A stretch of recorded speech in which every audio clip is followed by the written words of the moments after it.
ઉદાહરણ, એક પદાર્થ પર કેપિટલ Q જેટલો વિદ્યુતભાર પથરાયેલો છે.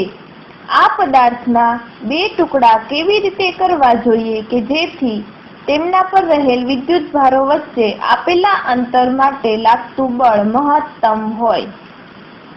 ઉકેલ: ધારો કે કેપિટલ Q વિદ્યુતભારિત પદાર્થના બે ટુકડા એવી રીતે કરવામાં આવે છે કે જેથી એક પર સ્મોલ q અને બીજા પર capital Q minus small q જેટલો વિદ્યુતભાર હોય. આ બંને વચ્ચે કોઈપણ અંતર r માટે લાગતું બળ. તેથી કુલમ્બના નિયમ મુજબ સૂત્ર મૂકતા આ બળ મહત્તમ થવા માટે y હવે સ્મોલ q ને કૌંસ સાથે ગુણાવતા મહત્તમ થવું જોઈએ. આ માટેની શરત એ છે કે y નું q ની સાપેક્ષે વિકલન શૂન્ય થવું જોઈએ.